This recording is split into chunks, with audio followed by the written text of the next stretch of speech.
Views and opinions expressed in the following program are those of the hosts and guests, and not necessarily those of the staff or management of KLAV. Welcome to Aspects of Writing with your host, James Kelly. For the next 60 minutes, we'll explore every aspect of writing, including how to create, format, and even sell your work. The phone lines are open at 731-1230. That's 731-1230 or toll free 1-866-820-KLAV. Now, let's get writing. Here's your host, James Kelly. Good evening and welcome to Aspects of Writing. I'm your host, James Kelly.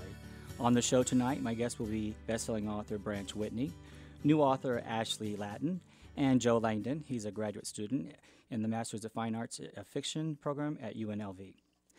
The topic of tonight's show is writing the first sentence. The topic of this episode is not by accident. In the late 90s, I used to do a discussion group called Aspects of Writing, and one of the things I used to teach my students was how important that first sentence really is. I realize there are many different ways to approach writing, and we'll go into that in a moment. I just found for myself by putting anything on paper stirs the creative juices. It doesn't matter if the sentence is about the beginning of your manuscript or the end. Just put something on paper. At least that way you can tell yourself you've started it. For example, when I sat down and wrote a children's story called The Purple Caterpillar, the first sentence I wrote was, "Attention class," said the butterfly teacher, Mrs. Kind, to her class beneath a tree. I knew the idea was about a butterfly teacher and who would teach the caterpillars in class. And she was supposed to teach the importance of sharing and caring and lessons for growing up. From there, it just began to flow. And as the pen took control and started writing, it became easier and easier. The next stanza was, the question was asked, and how will I grow up? And when I do, what will I be? From there, it really began to flow. Her caterpillar students became very quiet to hear what she had to say, because they too wanted to grow up to be as beautiful as she someday. "You must eat your vegetables," Mrs. Kind, the teacher said, "your grass, your grub, and your leaves. For this is the only way you will grow up and fly high into the trees. Then when the time is right, you will make a cocoon where you will live for many days. And when you emerge, you will be a beautiful butterfly with wings to carry you on your way." I realized I had named the butterfly teacher, but what about all the other characters? They needed names as well. So what I decided to do is, well, why don't I just take characters that I know, people I work with, friends, family. So the next stanza goes, "But what about Doogie?" The tiny caterpillar named Margaret suddenly asked. Then Mrs. Kind, the butterfly teacher, replied, "My dear, what do you mean?" "Well, he's different from us," Margaret answered, while the other tiny caterpillars laughed. "He is purple, while we are all blue or yellow, and some of us are even green." I think you get the idea. Actually, there's 46 more stanzas to that, so we won't go into it. Excuse me. Later on the show, I'll give you a live version of how this works. We're going to attempt to create a story live on the air, just from someone giving me a sample of an object or whatever. Before I introduce my first guest, I'd like to share a few facts that will probably stir the creative juices in you. Joe, would you like to read the first one? Yeah, sure. The first fact is about author Danielle Steele. In fact, Danielle Steele's life has been much like her novels. She has been married 5 times, and according to the San Francisco Chronicle, husband number 2 was a bank robber who was convicted of raping a woman while he was married to Steele, and the third was a heroin-addicted burglar. Fact number 2 is based on The Raven. Edgar Allan Poe, his most famous poem, was first published in the Evening Mirror on January 29, 1845. And though it brought immediate success or fame to Poe, it generated very little money. And the idea behind this is that if you're writing for money, more than likely, you may be fooled. Most people write for enjoyment, and that's what this show's about as well. It doesn't matter whether you're trying to gain fame or fortune, just write. My first guest is Branch Whitney, and as it turns out, we have met before, I believe, correct? Yes, I think it was back in the 90s when you're doing your lecture series. Branch is the author of several books, and so if you don't mind, Branch, would you like to tell us a little bit about yourself? Sure. I write nonfiction. I'm probably the least likely to ever write a book. I did not like English in high school, in grade school, but I got over that, and I think everybody has a book inside them. The way I got into writing was I found a need. I moved out here to Las Vegas and got into hiking and found out there wasn't any hiking guides. So I started to do some research and put together a few ideas. And basically what a publisher's looking for, one of the main things is no competition. Once a publisher found out there's no competition, it's pretty easy to get the book published. How many books have you written? 5. All about hiking? Yes. Okay. And what enticed you to write? Well, I was actually looking for information about hiking, and there wasn't any. This area, Red Rock, Canyon, Mount Charles, and Lake Mead, was relatively unexplored in the 80s and 90s. So I had a love of hiking. I wanted to know more. Figured the book would be a natural progression. What was probably the best advice you ever received about writing? Probably the best advice I've ever received was write at least 3 pages a day. With the writing process, you first just got to get it on paper. Don't worry about spelling, grammar, etc. Get it down. It's like a sculpture, and then sculpt it later. But you can't do anything if you don't have anything down on paper. What makes you the expert on hiking? Well, I've been doing it for 15 years. I've found many, many routes. I've led over 5,000 people. I've written the 5 books. So I really feel I am the expert when it comes to hiking here in southern Nevada. Have you written anything else in the past? I've written screenplays. None of them got published or turned into movies. And be honest, I think I like screenplays better than the hiking guides. Yeah, the hiking guides are a lot of work. I actually write screenplays as well. I enjoy that. So what other genres do you write in? Well, it would be the screenplays and the nonfiction. Like? Oh, the type of screenplays? I've done some comedies and some dramas. Oh, great. Okay. For the listeners, do you have a website or a blog post? Yes, hikinglasvegas.com. And from there you can get to all the other sites. It's the #1 informational hiking site about southern Nevada on the internet. What's your current focus on? Current focus is I came up with a unique idea to get people out hiking. It's called the 52 Peak Club. I identified 52 peaks around southern Nevada, and each time you climb a peak, you get a different playing cards, hence 52 peaks. The aces are the toughest peaks. The 2s and 3s are the easiest. You join my meetup group, which is hikinglasvegas.com, and you go out on organized hikes. So there's no danger. We know what we're doing. You're going to get to the peak safely, get back. We're in groups. And it's went over very, very well. We're actually having a big party on March 23rd for all the participants. Where can the guests find more out about your books? The books, well, my main website, hikinglasvegas.com. There they can go to get the book. It's also on Amazon and in the local bookstores, and it's called Hiking Las Vegas. This is the newest edition, 2011. The original came out in 1997. This one's completely updated with color photos and GPS waypoints. All right, Branch, I'm going to introduce Ashley, and then we're going to come back in a little bit. We're all going to do a panel discussion. Ashley, you're new to the industry. This is Ashley Nicole Lattin. And good would you evening, like everyone. Tell us a little bit about yourself. Well, I'll have to take it to the urban factor of this city and let people know that I was born and raised in Portland, Oregon, but I've lived here since I was 16, and I was actually raised in foster care, so it's kind of a different spectrum for writing, and that was my experience, is needing an outlet. Okay. I was a dreamer, so I needed something to kind of take me away from my situation and where I was at. So I got into writing novels and reading novels. That was your escape? That was my escape, yes. So it just spanned into doing this as a career. It's something that I really love. So would you say that's what inspired you to write? That is. Being in the situation that I was in and trying to escape from that mentally, it did give me a love of books, and books saved my life, I would say. Well, what was probably the best advice anyone ever gave you when it came to writing? The interesting part is that I actually had the chance to make friends with someone that was on the Blackboard bestseller list, Colin Channer. He's the author of Waiting in Vain, and he read my first manuscript. And I was so excited, when I wrote it. I was like, this is it. I'm ready to be published. And he read it, and he was like, I'm sorry to tell you, but you need to go back to the drawing board, and you need to dig deeper. Do you have plans for future books? Yes, I do. This is my career, my dream, my hopes, and this is a start. All right. Where can listeners learn more about your book? Well, they can get my digital copy on Amazon.com. If you Google me, Ashley Latin, you can find all of my links. But right now, it's available digitally on Amazon.com. You just search my name, Ashley Latin. Okay. And my third guest is Joe Langdon.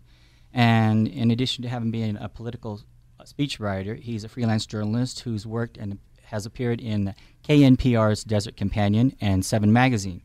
Joe, would you like to tell us a little bit about yourself? Sure. I'm from back east, Pennsylvania. Came out here to go to the MFA program at UNLV. I've done a lot of different things in writing. Started out working back east on a newspaper copy desk, doing copy editing of articles, writing headlines, writing captions, that kind of thing. Worked up into writing, beat reporting, writing feature articles, writing an opinion column. So I kind of got to do a broad spectrum of things there. So now I'm out here working more on my fiction, working on refining some short stories, and working on my first novel as well. So your plans for the future is to actually be a published author?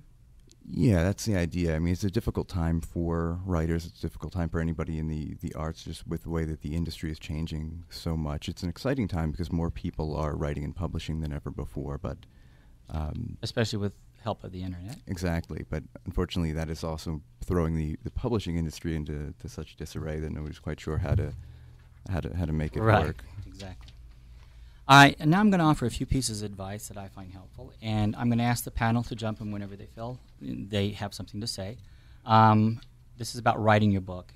If you have researched your book, you need to put your research materials in piles, one pile for each chapter. And an example of that is when I wrote my book, The Emblem, it was basically 3 characters, and I didn't really start in the beginning because I didn't even have the first 2 chapters in mind. So I write on everything. I write on napkins, I write on pieces of paper, and then when I get ready to formulate what I have, I'll just put them in each one in like a chapter, and that's how I organize it. How about anyone else on the panel? How do you go about your writing?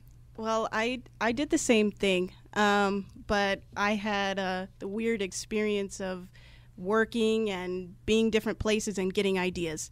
So that was pretty strange. Sometimes I would be at work and I would have to find the nearest piece of paper and just hurry up and jot something down and then just, save it in my pocket. And then later on, when I got home, I was able to type it out. But the crazy part is that you never know when it's going to come to you. So always have paper on hand, notebook paper, whatever you can get, because you don't want to lose that idea. So. And the iPhone is great now. Yes, thank God. They didn't have that then, but, you guys are lucky now. Joe, you have anything to add, or Branch? Yeah, what I did, and I'm writing nonfiction, so it's a little different. I went out and actually found the hikes that I wanted to do. So I made a kind of an outline, but a lot of these hikes were never done before, so I had to go out and actually hike them. And I took a voice recorder with me and a camera. That's great. And when you write your articles, Joe, how do you go about that? Well, it's a different process each time a little bit. When you're talking about research, there's often a balance between having enough research and too much, because there's always a point at which you need to decide what can and can't be in there, and sometimes you need to make fairly difficult decisions about what has to be left out. So sometimes what I'll do... Because basically you're restricted sometimes with how large the column can be. Absolutely, yeah. You're working within pretty tight word count limits, and you're also dealing... There's also a limit about how much a reader can digest about a particular topic, and really you want to stay focused. So often what I'll do is do initial research and begin the writing process, and usually through that process you'll find out really what the focus ought to be and needs to be, and then go from there and flesh out whatever research you need to fill in those gaps. I think it's also important to point out when you're writing your story that, especially with a novel, it's not necessary to start with the first chapter. I mean, you can start anywhere. You can actually start with the end of the book. If you have a great ending and you've thought of it, you can always go back and create your characters and build towards that.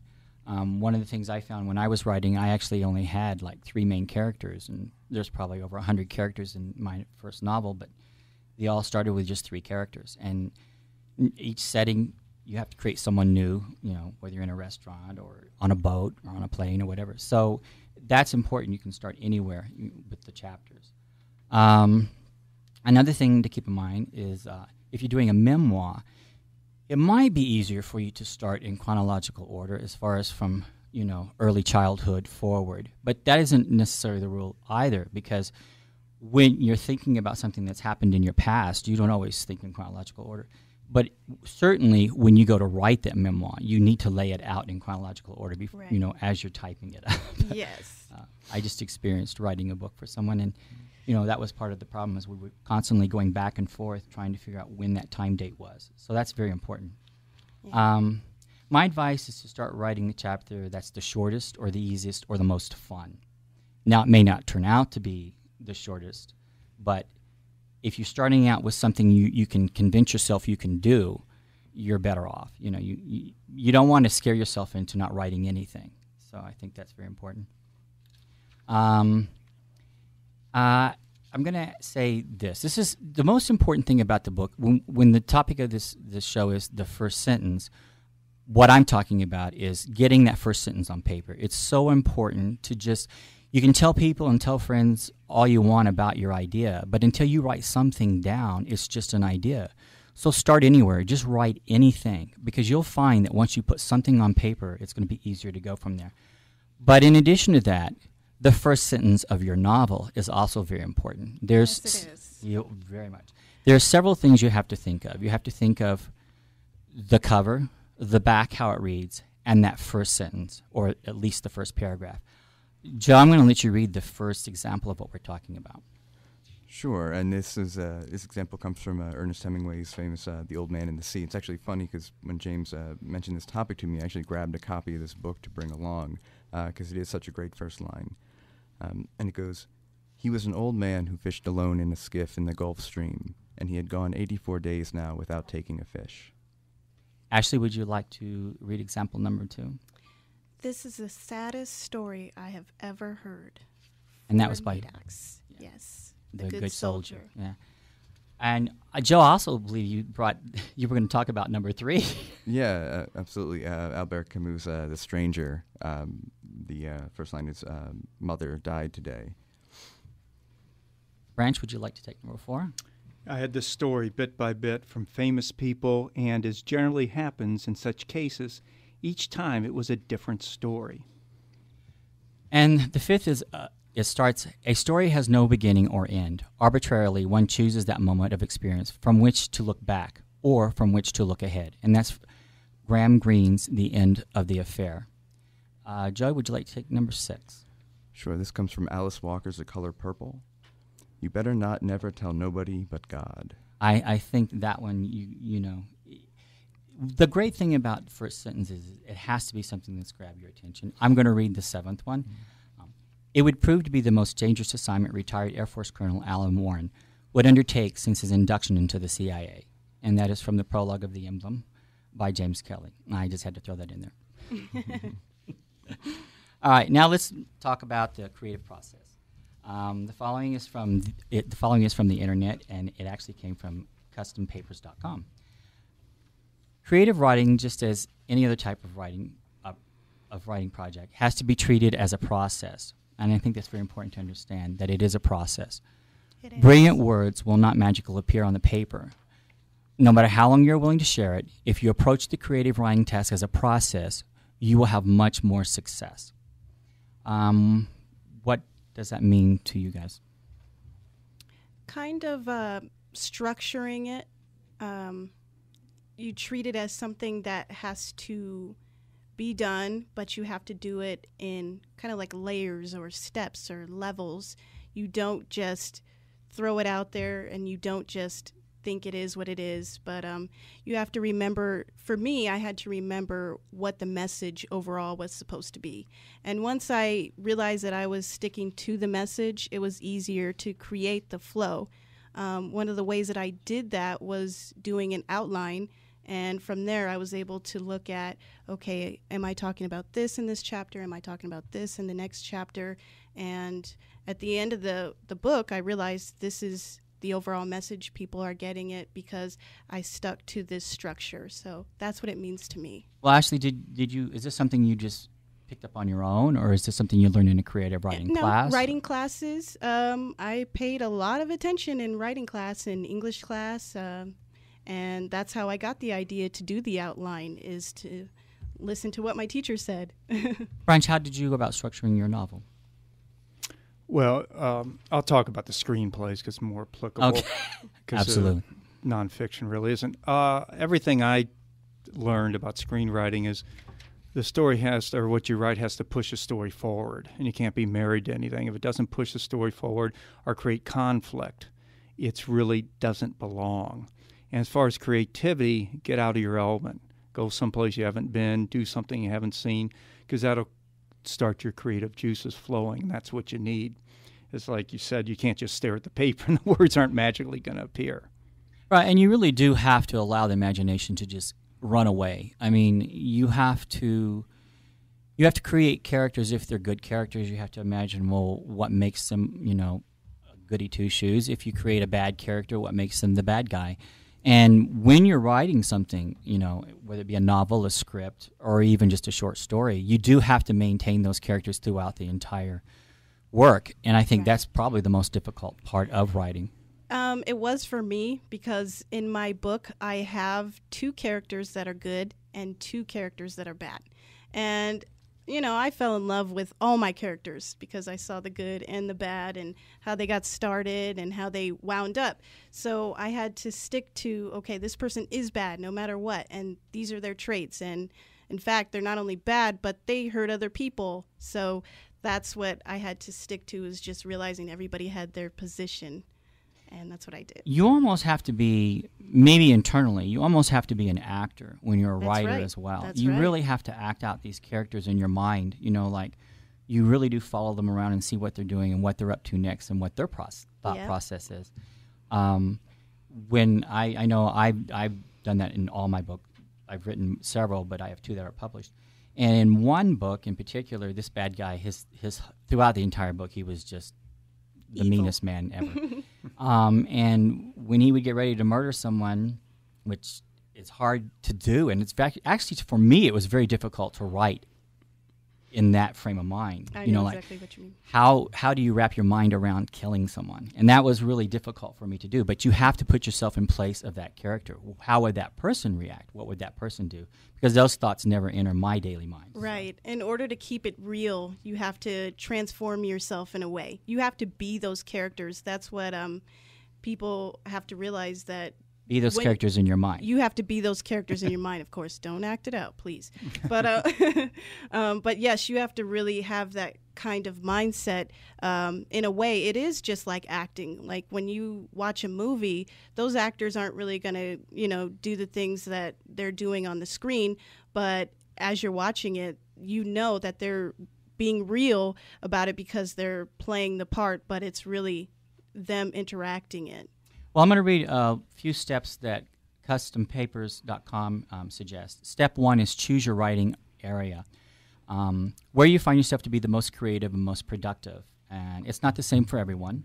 Most people have to have complete silence, and a lot of other people, they want chatter all around them or movement in a coffee shop. I have to be in the back of like a coffee shop or a Denny's. I'm most creative when there's noise all around me. Right, to get that feel, yeah.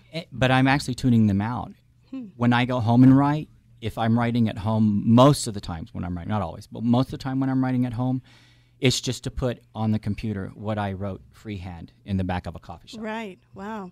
A lot of my writing was taking place in the dark. Like, actually, I shouldn't have even had the lights that dim because Lord knows my eyes were hurting, but I had the candles, I had the whole theme because it is a romance novel. So I wanted to kind of transform myself into that element. I lit incense, I did that whole bit. But you have to create your space and make it yours and make it something to where you know when you go there, you're focused only on that and nothing else. No telephone, nothing can stop you from being in your mode of writing. And that's important. Branch, how would you compare this to technical writing for what you know, writing about hiking? Well, it's different. Since I'm writing about something that can be kind of dangerous, I don't want to lead somebody off a cliff, I got to be real explicit and make sure that every sentence can't be misinterpreted. I do have photos, so it's all about, you know, getting it as clear cut.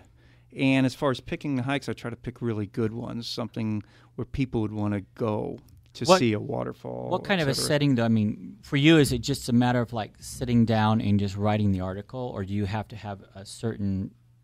No, I'm actually out there doing the hike, making notes as I'm doing as you're taking hiking. pictures. That's as real as it Because gets. these are not trails generally that I write about. These are routes that you have to have a book, you have to have a photo to go from point A to B, because there's landmarks. There's no signage or anything. This is still like the Wild West out here. So you're basically writing as you're actually experiencing it. Basically, yeah. I make all my notes in my recorder, then I come home, try to decipher them, and then put them down, you know, do a rough draft, and then just keep refining it, seeing if there's any way somebody could misinterpret what I'm saying. And how about you, Joe? That's an interesting thought about writing out there on the trail. Absolutely. Another aspect of the, you know, your environment when you write is the time that you write. For many years, I wrote only at night, late at night, and was sort of committed to this idea. Recently, I've tried to write in the morning to try to shake things up a little bit. And so now I try to write as early in the morning as I can, hopefully before, you know, my mind is entirely awake, to try to at least shut off a little bit of that sort of self-reflexive, self-critical element that creeps in. Sometimes if you're a little bit foggy in the morning, you know, you can start writing before your mind catches up, and you can sometimes find yourself getting underway. Yeah, you know, it's interesting. I don't really have a pattern as far as when I write. I'm actually one of those, something has to inspire me to write that day. I am a runaway writer in the sense that I actually wrote this children's story in 1 hour that I was reading excerpts from. But I find that sometimes in the morning, it just depends on my mood in the morning. I'll get up and I can write all day.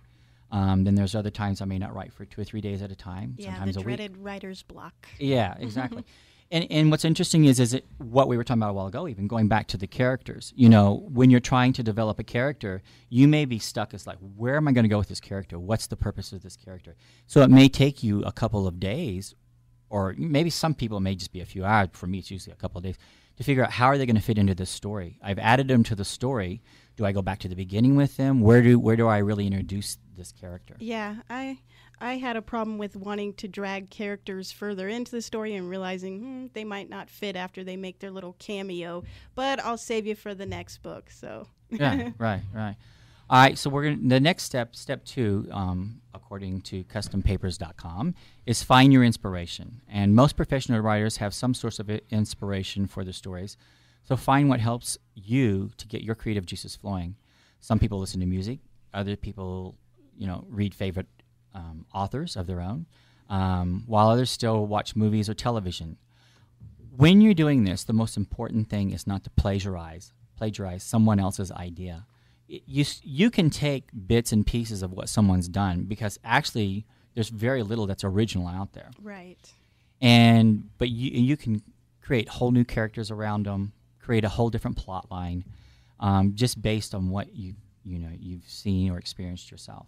I think something that's wise that I still do today, and I see a lot of fellow musicians and people do things like that, is to turn off the radio, turn off anything that could influence them, and pretty much just stick to what you're doing. Don't read any other books that are similar to your genre, even if you have read them in the past or anything.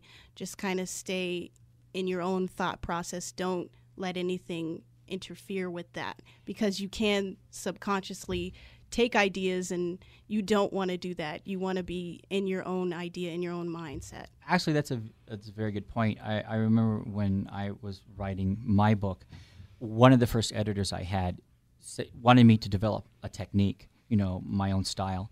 And so she said, why don't you read this book, or why don't you read that book? And maybe you can pick up a style from that. But I didn't take her advice, because I thought I really want to develop, I want to be unique. I want to have my own style. You want to do your own thing. Yeah. Yeah. And, like I said, you can subconsciously take something, and you don't want to do that. That's the thing about writing fiction.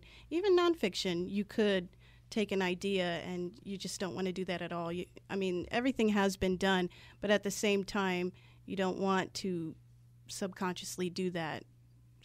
And I think it's difficult enough as a writer to develop your own style. It is. And you want to develop a style that's recognizable to you. That's right. So if you're reading someone else's work and you try to emulate what they're doing, obviously you're going to be copying their style. Mm-hmm. Maybe not their words, but certainly you'll copy their style. Yeah. So I actually veered away from that, and it worked for me. So. It worked for me too. I was inspired by authors, but I stuck to my own thing, and I put down their books, and I kept them on the shelf, and just focused on my own ideas and let them flourish day by day. Branch, what about you when you write your scripts? You were saying you write comedy and drama and whatever. What style do you use? Is there anything in particular, or any one? Well, I draw on life experience, and I see things, and I like to take things and make them outrageous, kind of the outrageous type of comedy that's just way over the top. Like my newest book's going to have no photos, no words, or no pages. Just off the wall, crazy kind of stuff. And like The Office, and if anybody watches that sitcom, or Parks and Rec, and that's the kind of comedy I like. So I draw from, again, personal experience and just seeing something and twisting it. Yeah, and that's important, what you just mentioned too. Just television writing isn't any different than writing a novel or anything else. They have to develop the characters. What's interesting about writers with a television series, we see the actors, we never see the writers. That's right. But those words coming out of their mouth is coming from the writer. So they really have to develop those characters and envision the people playing those characters. They do. When they're writing. So actually they're doing the same process. They're the actors too. They are the actors as well. They have that in mind when they're writing. And let me interject, any popular series, say Seinfeld, if you saw it from the beginning, the writers develop the characters, and they learn. In the beginning, George was pretty normal, George Costanza. That's true. And then he went over the top. When he found out that he was actually playing Larry David in real life, then he said, oh, I get it, because at first he was trying to play Woody Allen. Okay. And he didn't get that. All right. Yeah. So I think that's very important. The other thing that step 4, according to custompapers.com, is go with the flow. And that simply means you need to write as much as you are able to in a given time. We kind of touched on it a few minutes ago. A lot of people do have a regiment. They tell themselves write for an hour a day or write for 2 hours a day. Some people tell themselves that's the first thing you need to do in the morning. And that's what we were talking about a while ago, is you can't always do that. A lot of people are structured. That's great.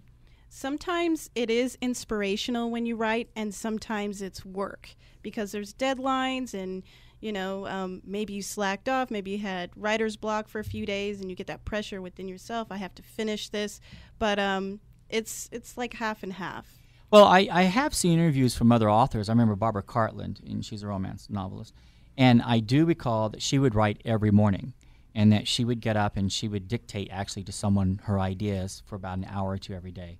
And she did that every day.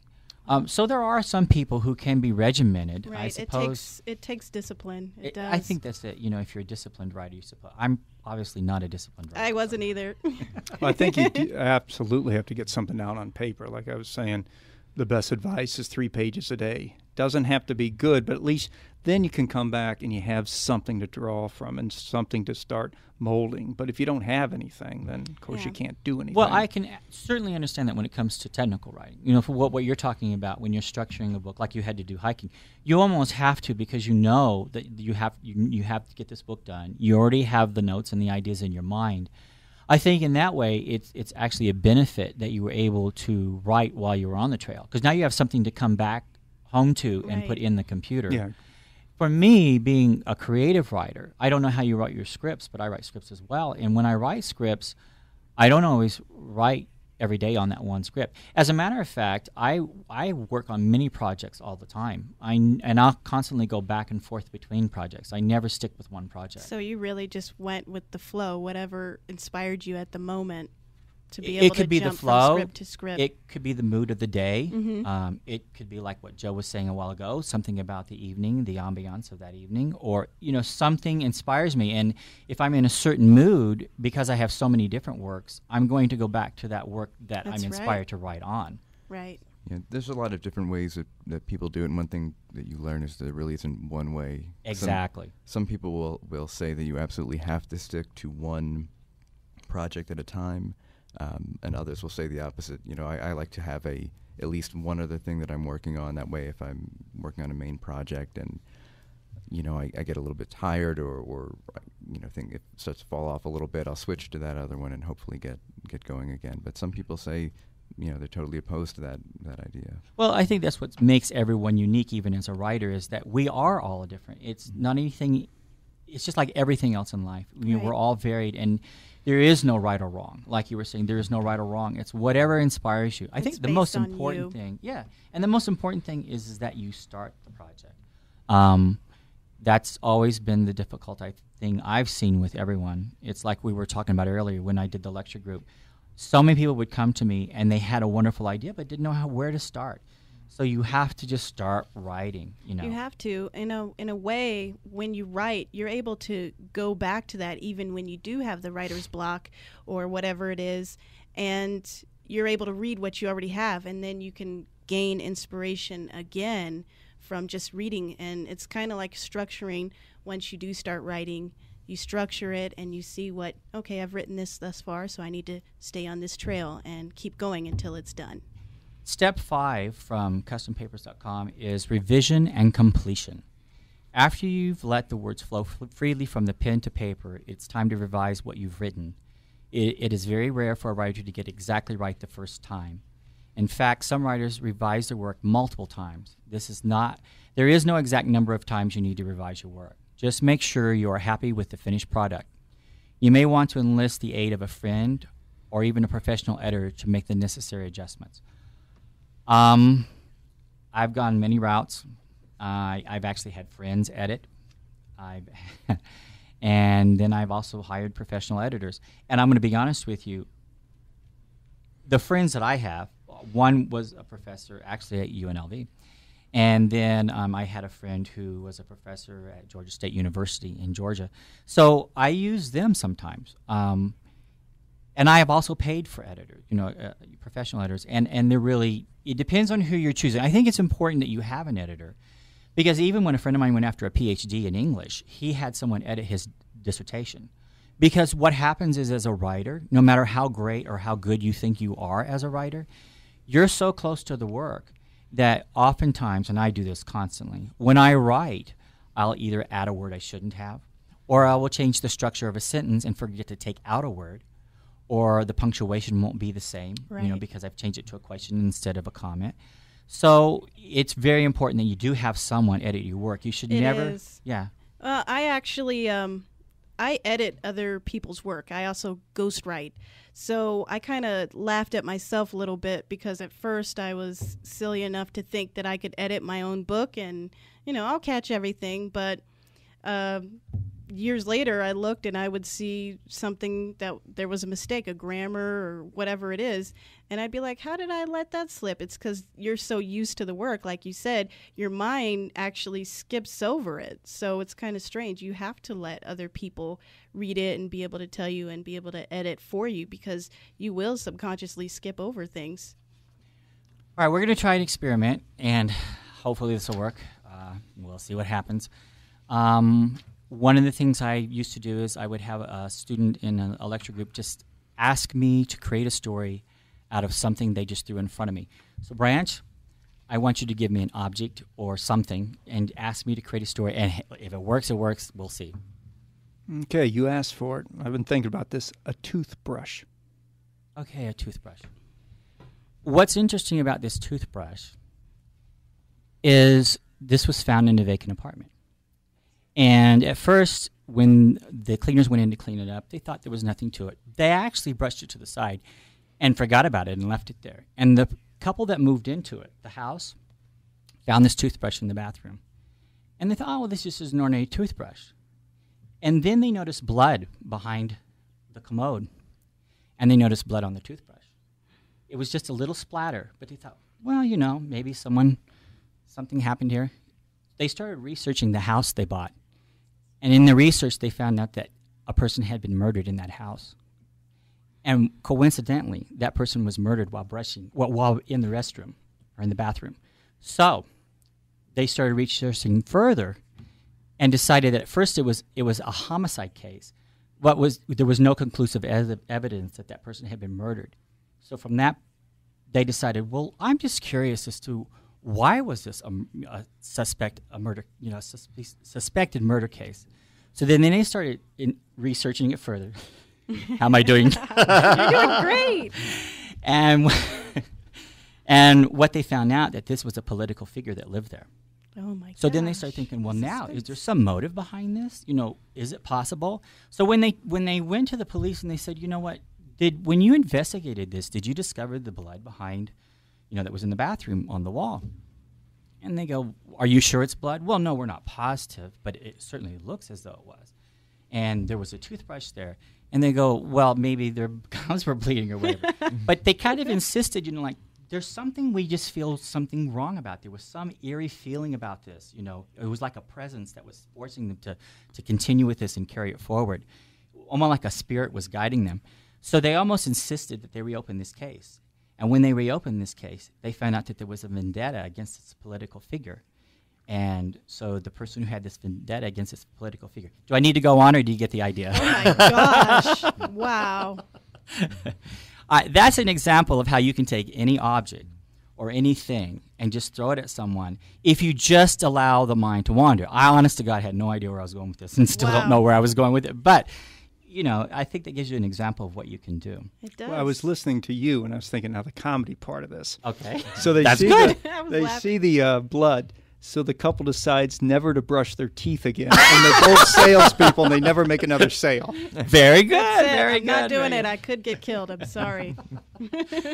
So anyway, does anyone have anything to add to that? You pretty much covered it right there. When you're creating, I hope you do, I'm sure you do the same thing, you really can't close your mind off to anything. No. And I think what you have to take into account right there is we were talking about a person who left a toothbrush, then we were talking about how the cleaners left it, then we talked about the couple who came to it. So as you develop your story, the characters are developed as well. And then it goes into the couple, and then it goes into, now you've got the detective involved again. I mean, it just becomes right. Yes. So, and you can do that with any story. I think you have to be real. That's the most important thing. When you're writing something, you can't just say, well, she went from here to there, or he went from here to there. You have to think about who was in the way. Did they ask someone to move out of the way? Yes. You have to add the structure of the place where they're at. Sometimes you have to describe where they're at. You have to describe, okay, they're sitting on the couch, they're doing this. Just the little tedious things you have to do to make it real. Even when you're writing fiction, it does have to be real to a certain degree so that people can stay with the story. Well, hopefully that gave you some idea on how the creative process works. I'd like to read from an email sent to me from an author who would like to be on the radio show, as a matter of fact, on this show.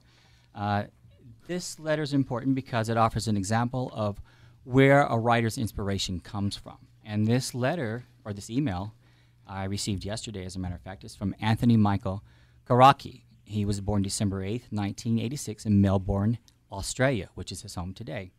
His father is Hungarian and his mother is French-Italian. He holds an international business degree. He is also a qualified percussionist and music producer, having studied music extensively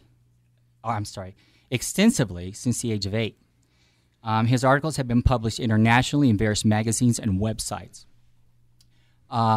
With an insatiable appetite for travel and an eagerness to explore off the beaten path, Karaki travels at every opportunity. His travels and ongoing commitment to exploring the world are what inspire him to write. That's what is important, because the point of this email is in the content, the fact that Anthony discovered what it is that inspires him to write. And for him, it's travel. But more importantly, his letter in turn inspires me to do what I do, because it's the inspiration that I get from everyone else that made me want to come and do the show. I mean, it really is. You know, I realize there are so many people out there who just have a dream or an idea. They may not be an executive, a top executive somewhere. They may not have a journalism background. But that doesn't mean you can't write. It just, you know, and I think if you put that stumbling block in your way, you won't write. An example of what I'm talking about is, in Las Vegas in particular, you know, we're a very diverse city. And I work with people in my normal job who, you know, are from other countries. And a lot of these people will tell themselves, I can't do this or I can't do that because I don't speak English that well. But what I found is if you jump in with both feet and you take that daring step to improve yourself, you're going to learn what you need to learn about that job, or you're going to learn how to speak English better just by doing. And I think that's what is important about that letter, is that his inspiration is just by going and doing. And that's what we all need to do, is just go and do. Just go and do. Absolutely. So basically what I want you to do is find what inspires you.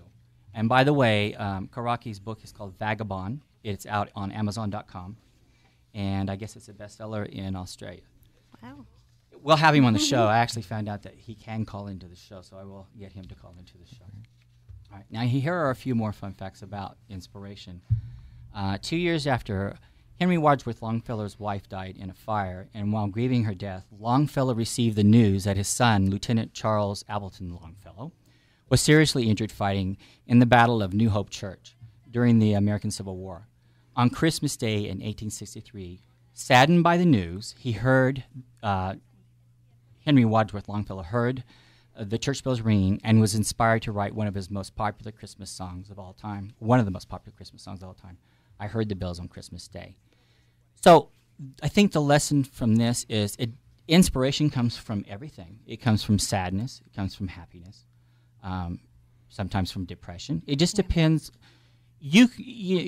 When you have that creative flow inside you, or that juice, it doesn't matter what kind of mood you're in. You need to get up and put it on paper. The best time to write for me and a lot of authors and writers is when you're having an emotion. Regardless if you're angry, regardless if you're happy, and you have to write something that, you know, is bad or something like that. It's when you're having an emotion. That is the best time to write, because that's when you're able to free flow what you're saying. So that's what I find. Even if I'm upset, I write about happy things. It doesn't matter. I just have an emotion inside. How many of you have laid down to go to sleep and start thinking of something and thinking, oh, I have to get that on paper? I used to do it all the time. 2 a.m., I was up and had to get up and get on the computer, power up the computer, and start writing. And I was like, gosh, I wanted to go to sleep, but you have to do it when it comes to you. You have to. Yeah, I agree. You definitely have to get up. That's one of those things. And, you know, I started keeping a notebook by the bed, and sometimes you'll get up and write something down. And even if you never look back at it or if you look back at it and it's not really very good or valuable, I think that process of writing it down, ideas you get anytime, if you get in the process of committing your ideas to paper in whatever form, really helps perpetuate that thinking process.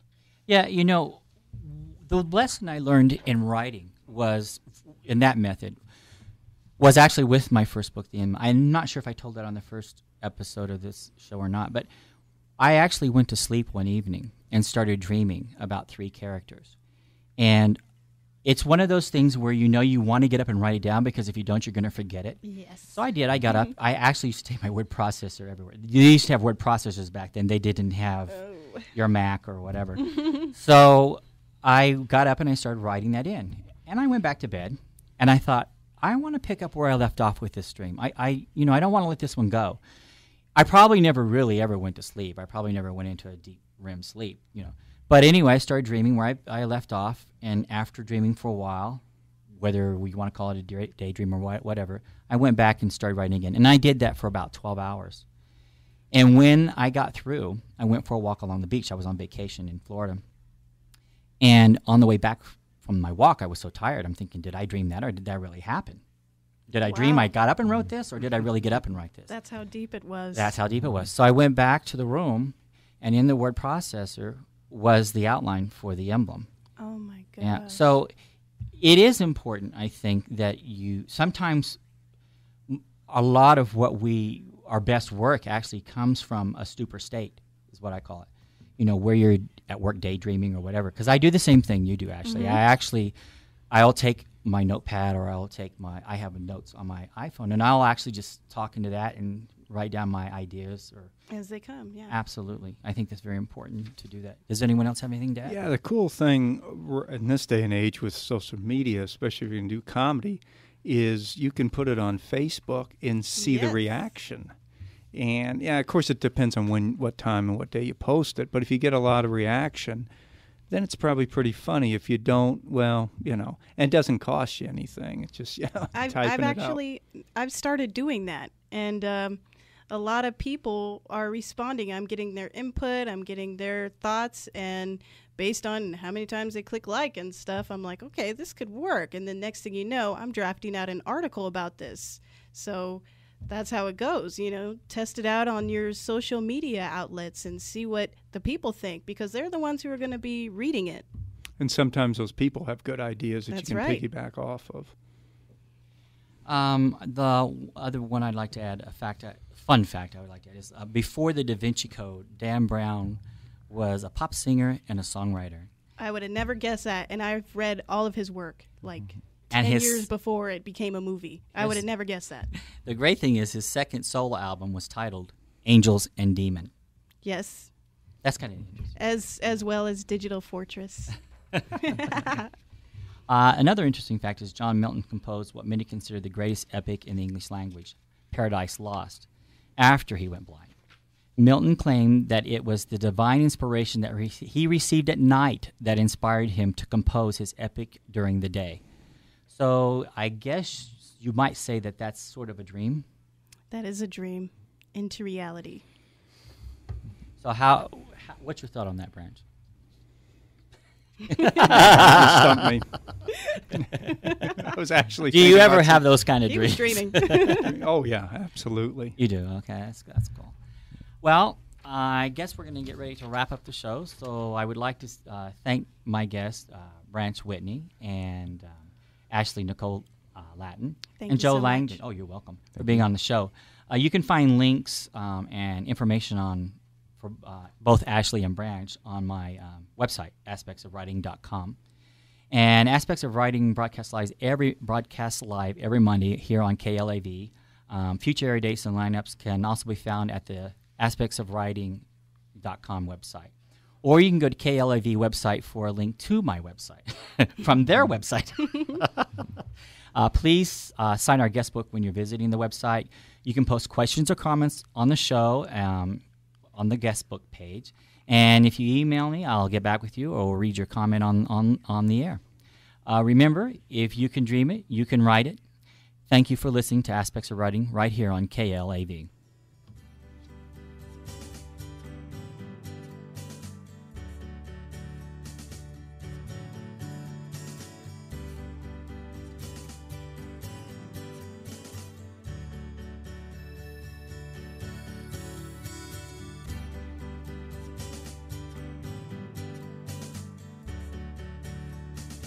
Thank you for listening to Aspects of Writing here on KLAV every other Monday at 9 p.m. Your host, James Kelly, will bring you an informative look at every aspect of the writing industry. Guests on the show will share their experience and what inspired them to write. Together, we will explore every aspect of writing, including how to create, format, and sell your work. So join us every other Monday for Aspects of Writing right here on KLAV.